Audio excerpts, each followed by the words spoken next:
Panorama group, जो सोचता है वो करता है। आपके अपने सपनों का आशियाना। नमस्कार, आप देख रहे हैं सिटी पोस्ट लाइव। मैं हूं श्रीकांत प्रत्युष और मेरे साथ हैं बिहार महिला कांग्रेस अध्यक्ष सरवत जहां फातिमा जी। आपने तो चुनाव के बाद इस्तीफा दे दिया, नतीजा जैसे यहीं आया। नतीजा के बाद, चुनाव के बाद नहीं, नतीजा के बाद, क्योंकि वो नतीजा हम सब के लिए बहुत दुखी था। मैंने तो अपना इस्तीफा दिया है महिला कांग्रेस अध्यक्ष पद से, क्योंकि हम महिलाओं के अधिकारों की रक्षा नहीं कर पाए।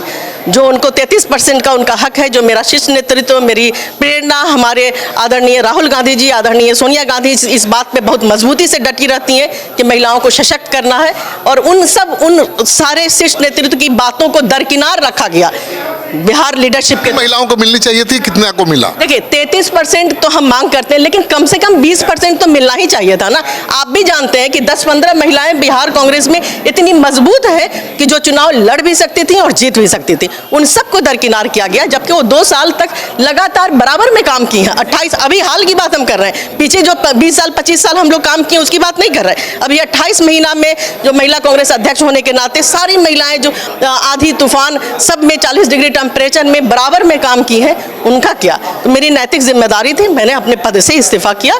पार्टी में है और काम करते रहेंगे। आप कम से कम, आपको और आपके साथियों को मौका तो मिलना ही चाहिए था। हाँ, बिल्कुल मिलना चाहिए था। मेरे से पहले भी 13 महिला अध्यक्ष थी जिनको चुनाव लड़ाया गया था अलग अलग कम्युनिटी से। मुझे नहीं लड़ाया गया, लेकिन मेरा सिर्फ इशू नहीं है। अगर सिर्फ मेरी बात हो, महिला अध्यक्ष को ही नहीं लड़ाया जाएगा तो बाकी महिलाओं को क्या अधिकार मिलेगा? ये चीज तो आप जाकर के यहाँ के लीडरशिप से पूछिए कि उन्होंने इस परंपरा को क्यों तोड़ा, जो ये बिहार कांग्रेस की परंपरा थी, और 33% की जिम्मेदारी क्यों नहीं ली गई। आपके इस्तीफे के बाद अब प्रदेश अध्यक्ष कृष्णा लवारू सबसे इस्तीफे की मांग की जा रही है कांग्रेस में। अब किससे मांग की जा रही है ये तो हम नहीं जानते, लेकिन मुझे लगा कि मेरी नैतिक जिम्मेदारी है कि जिन महिलाओं के साथ हम काम कर रहे थे, जिनको ये उम्मीद थी कि उनमें से किन्हीं को टिकट मिलेगा, उनके उम्मीद को, उनके आशाओं को हम नहीं पूरा कर पाए, तो मेरी नैतिक जिम्मेदारी थी कि मैं इस्तीफा कर दूं। आपने ट्रेंड सेट कर दिया ना दूसरों के लिए कि आप भी इस्तीफा दीजिए। ये देखिए, ये हम ही ट्रेंड नहीं सेट किए, ये पहले भी होता आया है। अगर आपको याद हो तो 2014 का रिजल्ट जब खराब हुआ था तो हमारा शीर्ष नेतृत्व आदरणीय राहुल गांधी जी ने इस्तीफा किया था। आपको अगर याद हो तो 2010 में जब पार्टी की हार का सामना करना पड़ा था तो उस वक्त के तत्कालीन अध्यक्ष महबूब अली कैसर जी ने भी इस्तीफा किया था। 2020 में भी जब सीटें कम आई थी तो उस वक्त के तत्कालीन अध्यक्ष मदन मोहन झा जी ने भी इस्तीफा किया था।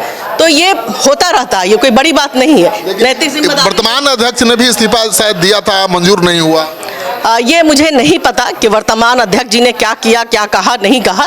मुझे अपनी बारे में पता है कि मेरी अपनी नैतिक जिम्मेदारी थी और मैंने इस्तीफा किया। माना जा रहा है कि जंगल राज के नैरेटिव की वजह से खेल गड़बड़ हो गया। आपको लगता है कि तेजस्वी को सीएम चेहरा घोषित करना बड़ी भूल थी? देखिए, इस सवाल का जवाब तो दिल्ली आपको देगा। इस सवाल का जवाब देने के लिए अधिकृत हम नहीं हैं, लेकिन जितनी मजबूती के साथ कांग्रेस के वर्कर काम कर रहे थे, शायद एक बार कांग्रेस को इस बारे में भी सोचना चाहिए था। और कांग्रेस पार्टी और आरजेडी के बीच कोऑर्डिनेशन का भाव दिखा, और इसका भी बहुत बड़ा नुकसान। बिल्कुल, आम जनता में जो आम वर्कर हैं, आम वोटर हैं, उनको ये लगा कि पता नहीं ये लोग कितना सीरियस है, क्योंकि पूरे टाइम तू में होता रहा।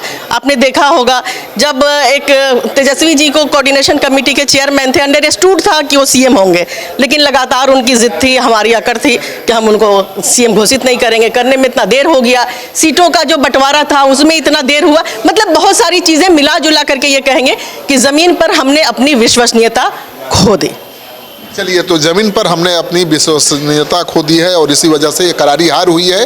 तो कांग्रेस पार्टी के दफ्तर में, सदाकत आश्रम में आज कृष्णा लवारू भी मौजूद हैं, राजेश राम भी मौजूद हैं, शकील अहमद खान भी मौजूद हैं, और तमाम जिलों के जिलाध्यक्षों को बुलाया गया है और उनके साथ 1 to 1 वो बात कर रहे हैं, सबकी बातें सुन रहे हैं कि क्या कारण था इस करारी हार का, और पार्टी संगठन को किस तरह से आगे मजबूती के साथ खड़ा किया जा सकता है। क्योंकि ज़्यादातर कांग्रेसियों की मांग है कि कांग्रेस को अपने दम पर अकेले चुनाव लड़ना चाहिए।